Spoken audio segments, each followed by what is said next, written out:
Everything that you do, it all comes back to you.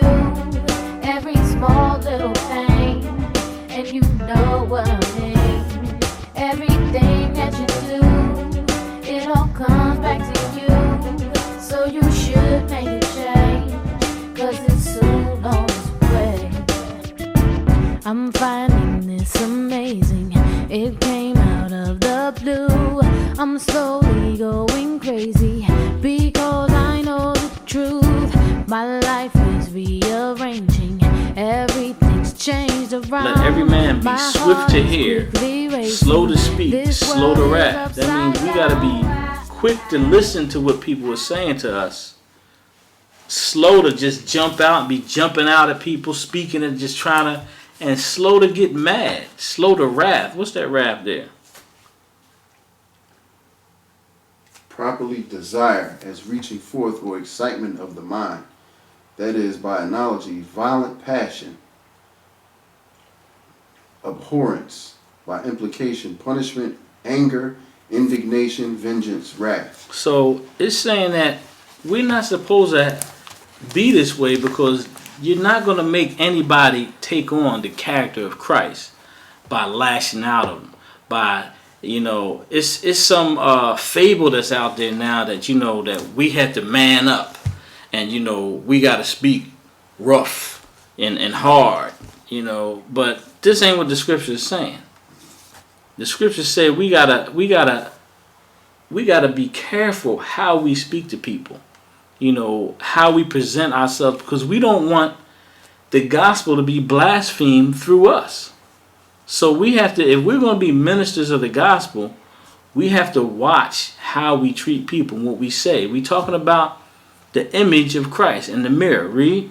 For the wrath of man worketh not the righteousness of God. So you getting angry and cussing and saying all kinds of things to people that you ought not be saying is not working the righteousness of Christ or of the Most High. I mean, it's not making people get formed into that character, to the person of the Son of the living power.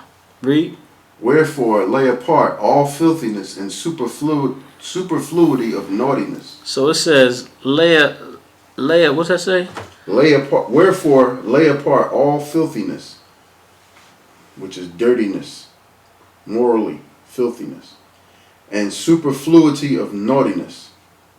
That's badness, depravity, malignity, trouble, evil, malice.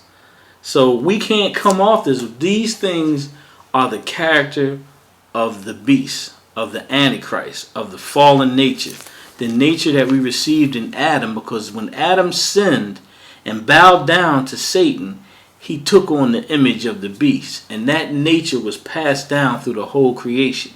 So this is the nature that's not acceptable to the Most High, but has received judgment and a curse. And Christ came to redeem us from that curse. So by us receiving the Son,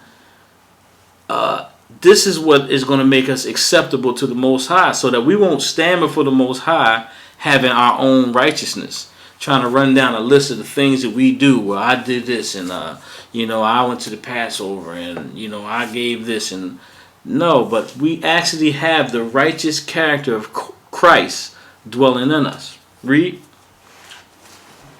Wherefore lay apart all filthiness and superfluity of naughtiness, and receive with meekness the engrafted word, which is able to save your souls. So it says receive with meekness, mildness. So if we out there howling at people, getting mad at people, and coming off talking to people any old kind of way that you wouldn't want nobody talking to you like, it's like that.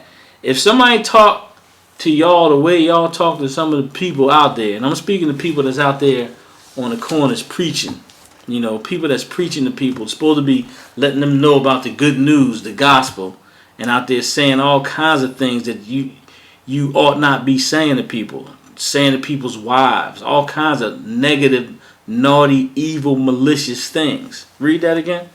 Wherefore lay apart all filthiness and superfluity of naughtiness. So you got to lay all that aside. If you're gonna receive Christ, you got to lay that aside. Read. And receive with meekness the engrafted word, which is able to save your souls. So meekness is mildness. That is humility. You got to be humble. You can't be proud because you know a couple scriptures. You can't be proud that about anything like that. You have to be humble. You have to be grateful and thankful that he sent his son to redeem you from the curse of the law, to redeem you from an eternity of torment. Read. But be ye doers of the word and not hearers only, deceiving your own selves. So we got to receive this engrafted word. This word engrafted means implanted. See, that seed, Christ is the word, and that seed is going to be planted in you. And it's going to be, if it's engrafted in you, it's going to bring forth fruit. So it says, receive the engrafted, with meekness, the engrafted word, which is able to save your souls. Your souls is yourself. You can't be selfish no more. You have to lay down yourself so that you can find your true self, your true personality, your true character, which is Christ. This is the only character that's accepted by the Most High. Anybody else is going to be rejected. You're going to be doing all kinds of things out there on the corners.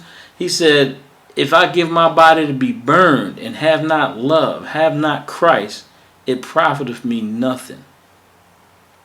Read. 22.